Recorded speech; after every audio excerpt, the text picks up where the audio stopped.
Yes, again, alright mga minamahal, Alicia ninyo, nagbabalik muli para sa ating panibagong video. So, kahit anong gawing pagtatanggi, kahit anong gawing pagdi-deny, mga minamahal, ni Senator Bongo na wala siyang involvement dyan nga po sa war on drugs ni former President Duterte, si Bato na mismo ang kumanta sa kanya.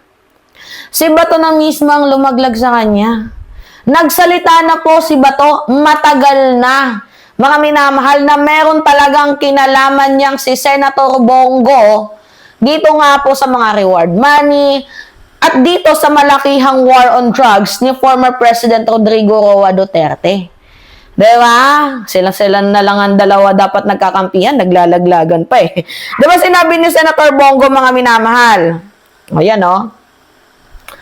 Sabi ni Bongo, "Let me be clear, at no time did I have any involvement in knowledge of or authority over this allegation." So, nung nagkaroon kasi ng love letter, ang ICC, dito nga po kay Senator Bongo, ito nga pong si Senator Bongo, mga minamahal, on denial na wala daw siyang kinalaman dyan, wala daw siyang kaalam-alam dyan. So, dinideny talaga, mga minamahal, ni Bongo na involved siya sa war on drugs ni Duterte kasi aid lang siya eh, assistant lang siya. Eh sabi ko naman, assistant ka nga, pero ikaw yung assistant talaga sa lahat. Walang dumadaan kay Digong na hindi dumadaan sa'yo. Diba? Eh, may mga statement. Ito, tingnan nyo Itong si Bato de la Rosa, may statement before. Yan ano sabi niya? Namimigay naman talaga ng pera si Bongo. Inuutusan niya ni President Duterte noon pa, sa Davao pa kami. At meron din mga video clip, mga minamahal, diba, na nag-circulate din online, na itong si Bongo, merong kinalaman dyan sa reward money na yan. Hanapin nga natin. Sige nga, para malinaw Wait lang. Bongo. Okay. Bongo reward system. Ito I think he will personally announce to the public. I think he will personally announce to the public kung sino po yung mga sangkot nito. At importante po, si Pangulo ang magsasabi. Sabi niya, karapatan po ng Pilipino malaman kung sino yung mga Ninja Cup. Nabanggit rin po niya, nandiyan po rin po yung reward na kanyang sinabi noon, 1 million po sa mga Ninja Cups patay. Pagbuhay, kalahating milyon lang po. Pag lumaban, 2 million. Yung rango na kasama. Yes, may general po, sir. Ang nabanggit po yung mga nakaraan Mga nakaraang diba, may reward money naman talaga. So, dinidinay yan ni Senator Bongo na wala daw reward money, wala daw siyang kinalaman dyan.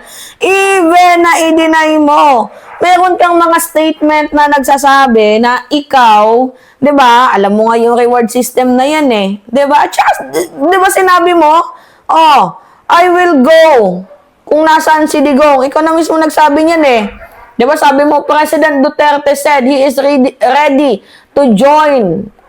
President Duterte said he is ready to go to jail.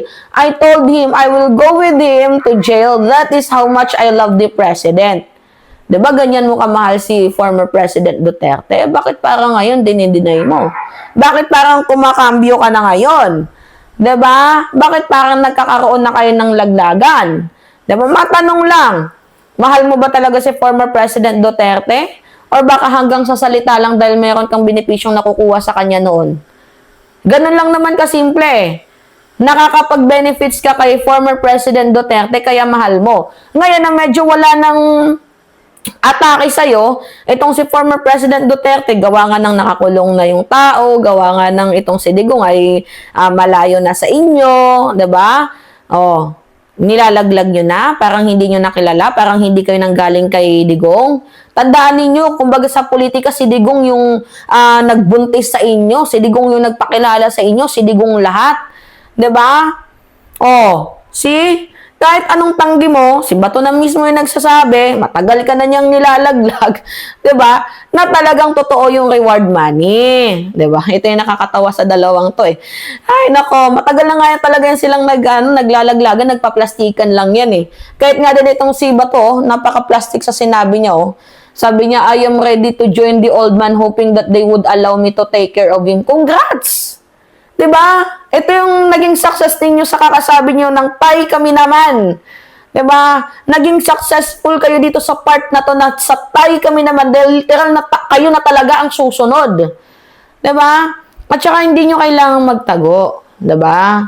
Kung wala naman talaga kayong kasalanan, ba't kayo magtatago? Sige nga. Kung wala kayong kasalanan, bakit kailangan nyong magtago? At kung alam nyo sa sarili ninyo na malinis kayo, ba't kailangan nyong magtago? Diba? Lalo ka na Senator Ronald Bato de la Rosa, wala ka pang warrant of arrest, para ka ng ek-ek dyan na nagtatago, which is hindi mo naman dapat kailangan magtago. Kahit nga ngayon eh, hindi mo pa kailangan magtago, wala pang warrant eh. Love letter pa lang yan. Oo, patikim pa lang yan. Kumbaga sa hagupit ng bagyo, ano pa lang yan, signal number 1. Wala ka pa sa pinakamata. 'Di ba? So, hindi ka dapat nagtatago. Nakakaloka itong dalawang senador na to, sa madaling sabi, takot silang maging ganito. Ayan oh. Karton. Takot silang maging karton. Magmi-May 11, magma-March 11 na pala mga minamahal. 1 year ni Digong sa International Criminal Court. Magwa 1 year na si Duterte doon sa ICC. Pag 1 year niya, may kasama na pala siya. Yan pala yung plot twist ngayon. Diba? Yan yung hindi natin inaasahang plot twist, no, mga minamahal. Kasi, actually, literal na makukulong naman sila. Pero hindi natin inaasahan na ganito kabilis. Diba? Pero well, sa bagay, 8 years din yung pinaglaban nila former Senator Antonio Trillanes, 'di ba? So, hindi dapat nila sisihin itong government, itong si PBBM. Wala silang dapat sisihin doon dahil unang-una, panahon pa yan ni Duterte, yung AJK na pinaglalaban nila Trillanes, nakaipon na ng ebidensya. Kaya tingnan ninyo, yan, may napanagot, 'di ba? At siguro, feeling ko yung pinaka-last dyan, pinakahuli pa sa huli, walang iba, kundi ito nga pong si Vice President Sara Duterte. 'Di ba? Yung tungkol sa Oplan Tokhang. So, yeah, medyo nakakagunaw na nga po mga minamahalang mundo ng mga DDS. Alright. Anyway, pahingi lang ako ng comments mga minamahal. Comments, likes, and share. And also, don't forget to click the subscribe and always nyo pong i-hit ang notification bell para lagi kayong na-update sa mga video na ina-upload natin. Maraming salamat at ingat, mga kababayan. Yan. Wait lang, hinahanap ko yung off button na saan na ba dito. Okay.